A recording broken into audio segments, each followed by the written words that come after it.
Hi friends, அனைவருக்கும் வணக்கம். நெடுஞ்சாலைத்துறை டிபார்ட்மெண்ட்லேருந்து திருநெல்வேலி மாவட்டத்துக்கான ஒரு வேலைவாய்ப்பு அறிக்கை தான் இங்கே விட்டிருக்காங்க. திருநெல்வேலி வட்டத்தில் காலியாக உள்ள ஒரு ஓட்டுநர் பணியிடத்திற்கு அரசாணையின்படி திருநெல்வேலி, தூத்துக்குடி, விருதுநகர், தென்காசி, நாகர்கோயில் இந்த மாவட்டத்தில் இருப்பிடமாக கொண்ட தகுதி வாய்ந்த நபரிடமிருந்து விண்ணப்பங்கள் வரவேற்கப்படுகின்றன சொல்லியிருக்காங்க. அடுத்து ஓஏபிஎஸ் அலுவலக உதவியாளர் பணியிடத்துக்கு திருநெல்வேலி மாவட்டத்தினை இருப்பிடமாக கொண்ட தகுதி வாய்ந்த நபரிடமிருந்து விண்ணப்பங்கள் வரவேற்கப்படுறேன்னு சொல்லியிருக்காங்க. இதுக்கான காலிப்படையினம் ஓட்டுநர் ஒன்று விட்டுருக்காங்க. ஒதுக்கீடு விவரம் பழங்குடியினர் எஸ்டி கொடுத்துருக்காங்க.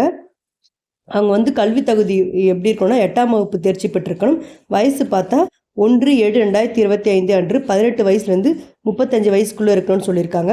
அப்புறம் இலகு ரக வாகன ஓட்டுநர் உருவம் சான்று நம்ம லைசன்ஸ் வச்சுருக்கணும்னு சொல்லியிருக்காங்க. இப்போ சம்பளம் பார்த்தீங்கன்னா 19,500லேருந்து 71,900 வரைக்கும் சொல்லியிருக்காங்க. அடுத்து அலுவலக உதவியாளருக்கு ஒரு வேக்கன்ட் இருக்குன்னு சொல்லியிருக்காங்க. அது பழங்குடியினர் எஸ்டிக்கு, அதுவும் 18 வயசுலேருந்து 35 வயசுக்குள்ளே இருக்குன்னு சொல்லியிருக்காங்க. அதுக்கு கல்வி தகுதி பார்த்தா 8ஆம் வகுப்பு தேர்ச்சி பெற்றிருக்குன்னு சொல்லியிருக்காங்க. ஊதிய விகிதம் 15,700லேருந்து 58,100 வரைக்கும் சொல்லியிருக்காங்க. இதுக்கு அனுபவ சான்று எதுவும் கேட்கணும்னு சொல்லியிருக்காங்க.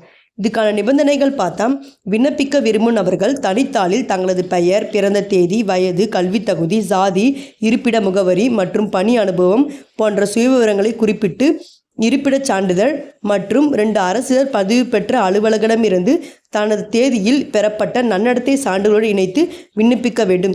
இதற்கான தனியாக விண்ணப்பங்களோ படிவங்களோ அங்கீகரிக்கப்படவில்லை. உரிய சான்றுகள் இணைக்கப்படாத விண்ணப்பங்கள் நிராகரிக்கப்படும் அப்படின்னு சொல்லியிருக்காங்க. அதாவது ஓஏ போஸ்ட்டுக்கு அனுபவ சான்று தேவையில்லைன்னு சொல்கிறாங்க. அப்புறம் இது 23/10/2025 பிற்பகல் 5:40 மணிக்குள் விண்ணப்பங்கள் கிடைக்கப்பெற வேண்டும்னு சொல்கிறாங்க. லேட்டாக கிடைச்சா அதை கேன்சல் பண்ணுவோம்னு சொல்லியிருக்காங்க. விண்ணப்பதாரர்களுக்கு சான்றிதழ் சரிபார்ப்பு மற்றும் நேர்முக தேர்வு நடைபெறும் நாள், இடம் ஆகியவை குறித்த விவரங்கள் தனியே கடிதம் மூலமாகவே தெரிவிக்கப்படும் சொல்லியிருக்காங்க. தகுதி வாய்ந்த நபர்கள் நேர்முக தேர்வில் பெறும் மதிப்பெண்கள் அடிப்படையில் இங்கு செலக்ட் பண்ணுவாங்கன்னு சொல்லியிருக்காங்க. நேர்முக தேர்வில் கலந்து கொள்வதற்கு பயணப்படி எதுவும் வழங்கப்பட மாட்டாதுன்னு சொல்லியிருக்காங்களா. விண்ணப்பதாரர்கள் தங்களது சான்றிதழ் சரிபார்ப்பில் அசல் ஆவணங்கள் சமர்ப்பிக்கப்பட வேண்டும் சொல்லியிருக்காங்க. அது மாதிரி நேர்முக தேர்வில் கலந்து கொள்ள அந்த சான்றிதழ் சரிபார்ப்பில் திருப்திகரமான விண்ணப்பதாரர்கள் மட்டுமே நேர்முக தேர்வில் கலந்து கொள்ள அனுமதிக்கப்படுவர் சொல்லியிருக்காங்க. தேர்வு செய்யப்படும் நபர்களுக்கு வழங்கப்படும் பணி நியமன ஆணை முற்றிலும் தற்காலிகமானது தான். இப்பணி நியமனத்தினை எந்த நேரத்திலும் ரத்து செய்யும் அதிகாரம் பணி நியமன அலுவலருக்கு உண்டுன்னு சொல்லியிருக்காங்க. இந்த எந்த அட்ரஸ்க்கு நம்ம அப்ளிகேஷன் அந்த எல்லாத்தையும் ஃபில் பண்ணி அனுப்பினோம்னா, ஓட்டுநர் பதவிக்கு கண்காணிப்பு பொறியாளர், நெடுஞ்சாலை, ஏஆர் லைன் ரோடு, திருநெல்வேலி.